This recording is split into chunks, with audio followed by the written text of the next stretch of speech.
Welcome to our deep dive into one of the most pressing issues of our time, child labor, because child labor is still very much a reality for millions of children around the world. Today, we'll explore its origins, causes, and what we can do to fight against it. We're going to peel back the layers on this complex issue, and trust me, it's going to get uncomfortable. This isn't just about statistics. It's about real children robbed of their childhoods, their education, and their futures. So buckle up, grab a biscuit, because we've got a lot of ground to cover. Alright, let's start with the basics. What exactly child labor? We're not talking about a kid occasionally helping out with the family business. No, we're talking about work that deprives children of their childhood, their potential, and often their basic human rights. We're talking about work that is mentally, physically, socially, or morally dangerous and harmful to children. Work that interferes with their schooling by depriving them of the opportunity to attend school. And it takes many forms. We're talking about children toiling away in agriculture, factories, mines, often in hazardous conditions. We're talking about children forced into domestic servitude, denied an education, and trapped in a cycle of poverty. And yes, we're also talking about the commercial sexual exploitation of children, which is a horrifying reality that deserves our utmost attention and action. When work prevents a child from receiving an education, from developing physically and emotionally, from simply being a child, that's when it crosses the line. So, how did we get here? How did child labor become so entrenched in our world? Well, to understand that, we need to take a trip down history lane. Child labor, unfortunately, has been around for centuries. In ancient times, children were often required to work alongside adults, contributing to the family's survival. And I'm not talking about helping dad build a shed or assisting mom with a surprisingly complicated tapestry. I'm talking about backbreaking labor in fields and mines, often under brutal conditions. Fast forward to the Industrial Revolution and things went from bad to worse. Factories sprung up like mushrooms after a particularly enthusiastic rainstorm, and they were hungry for cheap labor. Children, being small and easily exploitable, were seen as the perfect candidates. They were forced to work long hours in dangerous conditions for a pittance. While the Industrial Revolution may be a distant memory in the history books, the exploitation of children for cheap labor is still very much a reality in many parts of the world.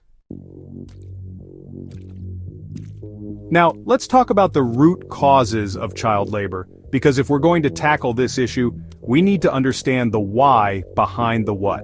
And the why in this case is a tangled mess of poverty, lack of education, and a whole lot of systemic issues. Poverty, as you might imagine, is a major driving force.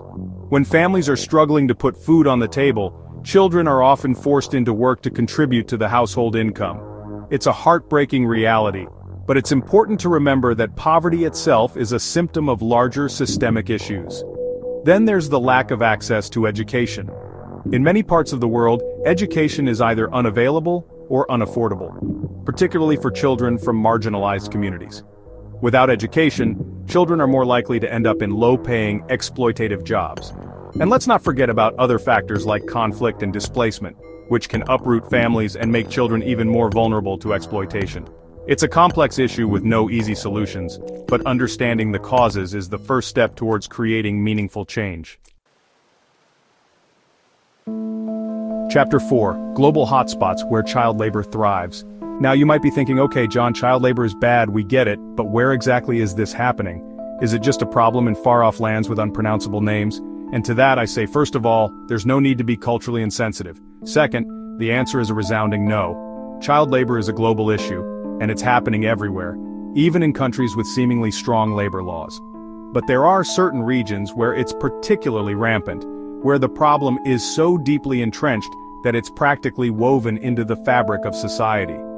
Sub-Saharan Africa, for instance, has the highest number of child laborers in the world, with 1 in 5 children engaged in work that deprives them of their childhood. Think about that for a second. 1 in 5.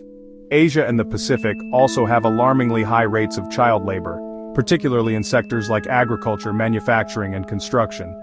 These children are often found working long hours in hazardous conditions, missing out on education and the simple joys of childhood. These are just a few examples, and the reality is that child labor exists in some form or another in virtually every corner of the globe. From the bustling cities to the remote villages, no place is entirely free from this issue. It's a complex problem influenced by various factors like poverty, lack of education, and inadequate labor laws. Addressing it requires a concerted effort from governments, communities, and individuals alike. So, as we delve deeper into this issue, let's remember that behind every statistic is a child whose future is at stake. Our collective action can make a difference. Stay tuned as we explore more about the causes and potential solutions to this pressing global issue. Together we can work towards a world where every child has the opportunity to learn, grow, and thrive without the burden of labor. These are just a few examples, and the reality is that child labor exists in some form or another in virtually every corner of the globe. Chapter 5. Breaking the Cycle, Preventing Child Labor. So, we've talked about the what and the why of child labor. It's a complex issue that affects millions of children worldwide, robbing them of their childhood and their future. Now let's talk about the how. How do we break this cycle that seems so deeply entrenched in many societies? How do we break this cycle of poverty, exploitation, and despair? It's a daunting task, but not an impossible one. How do we create a world where every child has the opportunity to reach their full potential? A world where children can be children. Well, it's not going to be easy, but it starts with addressing the root causes. Poverty is a major driver of child labor. We need to tackle poverty head-on, creating economic opportunities for families so they're not forced to send their children to work. This involves providing financial support and resources to the most vulnerable. This means investing in sustainable development, promoting fair trade practices, and supporting eco-friendly businesses that can provide fair wages, and ensuring that everyone has access to decent work. Decent work that pays a living wage and provides safe working conditions, and of course we can't forget about education. Education is a powerful tool in the fight against child labor. Education is the key to breaking the cycle of poverty and exploitation. It opens doors to better opportunities and a brighter future. It empowers children with knowledge, skills, and opportunities, skills that can help them secure better jobs and improve their lives. We need to make sure that all children, regardless of their background or circumstances, have access to quality education, inclusive education that leaves no child behind. We also need to strengthen legal frameworks and ensure that laws prohibiting child labor are enforced. Strong laws and regulations are essential. By tackling the root causes and working together, we can create a world where child labor is nothing more than a dark chapter in our history books, a world where every child can thrive. Chapter 6 ILO, the Frontline Fighters. Now, in the fight against child labor, we need all the help we can get. And thankfully, there are some organizations out there doing incredible work on the front lines. Enter the International Labor Organization, or ILO for short. The ILO is a United Nations agency that's been fighting for social justice and decent work conditions for over a century. They're like the Liam Neeson of the labor world, except instead of rescuing kidnapped daughters, they're rescuing children from exploitative work. One of their key initiatives is the Worst Forms of Child Labor Convention, which aims to eliminate the most harmful forms of child labor, like slavery, trafficking, and hazardous work. They also work with governments, employers, and workers' organizations to develop and implement national action plans to combat child labor. They provide technical assistance, research, and policy guidance to countries around the world. They're basically the superheroes of the labor movement, fighting for social justice, one convention, one program, one rescued child at a time. Chapter 7. Your role taking action against child labor. Now, you're probably sitting there thinking, John, this is all very depressing. The issue of child labor can indeed feel overwhelming and disheartening. Is there anything I, a lone individual with a Netflix subscription and a penchant for online shopping, can do to help? It might seem like the problem is too big for one person to make a difference. And the answer, my friend, is a resounding yes. Every small action counts and can contribute to a larger impact. You don't need to be a billionaire philanthropist or a superhero in a cape to make a difference. Ordinary people can create extraordinary change. First and foremost, educate yourself. Knowledge is power, and understanding the issue is the first step towards making a difference.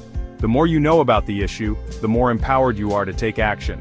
Dive deep into the subject, and don't shy away from the hard truths. Read articles, watch documentaries, follow organizations working on the ground. There's a wealth of information out there. Stay informed and stay engaged. Next, put your money where your mouth is. Financial support can be a powerful tool for change. Support companies that are committed to ethical sourcing and fair labor practices. Your purchasing decisions can drive demand for more responsible products. And when you're shopping, be a conscious consumer. Every purchase is a vote for the kind of world you want to live in. Ask questions about where products come from and how they're made. Transparency is key to making informed choices. You can also use your voice to advocate for change. Speak up, share information, and encourage others to join the cause. By raising awareness, making responsible choices, and supporting organizations on the front lines, we can all play a part in creating a world where every child is free to be a child. Together, our collective efforts can lead to significant change. Outro, a shared responsibility, ending child labor together. Thank you for joining us in this important discussion. We've covered a lot of ground, from the historical roots of child labor to the complex factors that perpetuate it today. But we've also seen that there is hope. By understanding the causes of child labor and supporting organizations working to address them, we can all be part of the solution. Let's work together to create a better future for all children, a future where every child has the opportunity to learn, to grow, and to reach their full potential.